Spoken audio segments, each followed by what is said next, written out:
मैंने तो आपको बताना चाहूँगा, इन टिप्पणियों का अगर जवाब देंगे तो उनके पास कोई सामान नहीं है। जब वो सामान के मामले में उनका सीधा सा सिस्टम होता है, जब वोट उनके पास नहीं है और सस्ती लोकप्रियता प्राप्त करने के लिए कुछ भी बोल देते हैं। आजकल देश के ये अंदर सिस्टम बन गया है, कई लोग ऐसे हैं जो मुंह में आए वो बक देते हैं।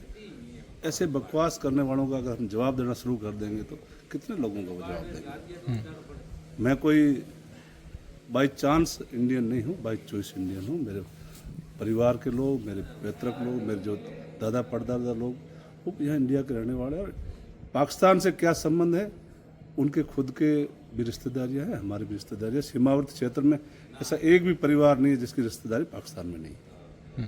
बहुत से लोग जाते हैं, धार्मिक स्थल कई होंगे वहाँ, हिंदू धर्म के भी धार्मिक स्थल है, मुस्लिम के भी है, सब लोग जाते हैं। पाकिस्तान जाना कोई वैध वीज़ा से जाते हैं, यहाँ से सीधी बॉर्डर पार करके कोई गए नहीं है। दूसरी बात उन्होंने कही थी, आपने नहीं पूछा सवाल, मैं सीधे कहता हूँ, मदरसों से चंदा लेकर लड़ते हैं।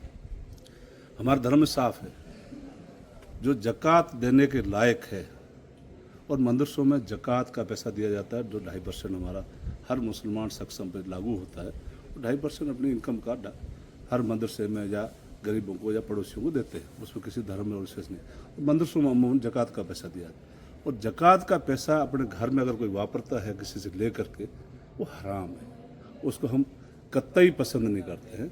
और ऐसी बातें जो ना समझ लोग करते हैं, ऐसे करते हैं, इनको ऐसी बातें नहीं करनी चाहिए थी। क्योंकि देशद्रोही तक का एलिगेशन और कभी आप हमारे टारगेट पर हो। अब टारगेट में समझता नहीं हूँ, रडार में समझता नहीं हूँ, कहाँ टारगेट है कहाँ रडार है वो जाने, उनका काम जाने। मैंने जो आपको चीज़ें बताई ऐसी कोई बात नहीं है। राष्ट्र तो इनको किसी को भी बोल देते हैं, ये महात्मा गांधी को भी बोल देते हैं। महात्मा गांधी से बड़ा कोई आदमी देश राष्ट्रपिता है, उसके बारे में ये लोग क्या बोलते हैं। इनकी विचारधारा ये कुछ भी बोले। मैंने पहले कहा ऐसे लोगों का अगर जवाब देना हम शुरू कर देंगे, वो एक थोड़ा ही बोला, दूसरे लोगों में नाम नहीं लेना चाहता हूँ, उसके बाद में कई लोग बोलने शुरू हो गए थे। हर बात का जवाब देना उचित नहीं है। वो कह रहे कि उन्होंने जो है सभ्य भाषा में नहीं बोले, तू तड़ाके से हमसे बात करी।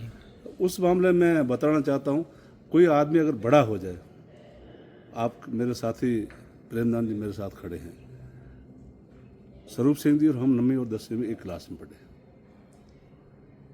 जब एक क्लास में पढ़ने वाले लोग आपस में हाँ जी जी जी ऐसे करते हैं, आज से पहले मैं तो नहीं सुना। मैंने तो उनको कहा कि वो मेरे समकक्ष हैं और मेरे साथ पढ़े आदमी हैं।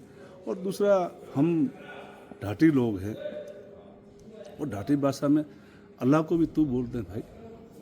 वो कोई बड़ा आदमी अल्लाह से बड़ा नहीं है, किसी चीज़ से बड़ा नहीं है। उनको अगर कोई बुरा लगा है तो वो उनकी सोच है। वो खुद, मैंने उसी टाइम कहा था, वो अपने आप को बहुत बड़ा आदमी मानता है, लेकिन है नहीं। अच्छा, नहीं, ये बताइए मैम, ये भी चर्चा हुई है कि आपकी बहुत अच्छी दोस्ती थी, लेकिन आज भी है, मिलते हैं तो उससे अच्छी तरह से मिलते हैं, लेकिन बोलने के लिए पता नहीं कहाँ से प्रेरित होता है और बोलता है। वो उसकी इच्छा है, क्या बोलता है क्या नहीं बोलता। मैंने एक परंपरा के बारे में बात की थी।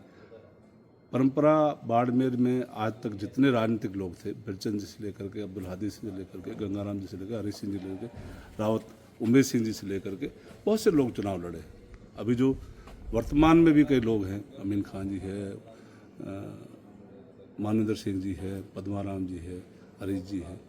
इन लोगों ने कभी ऐसा नहीं किया किसी चुनाव लड़ने वाला सामने जो प्रत्याशी था उसके गाँव को तोड़ना, उसको द्वेष भावना से इधर से उधर पटकना, आज तक किसी ने नहीं किया। इन लोगों ने जो राजनीति में उनको या तो समझ नहीं है या उनको कुंठा है, कहीं ना कहीं कुंठित है वो, इसलिए वो कुछ न कुछ बोलते थे।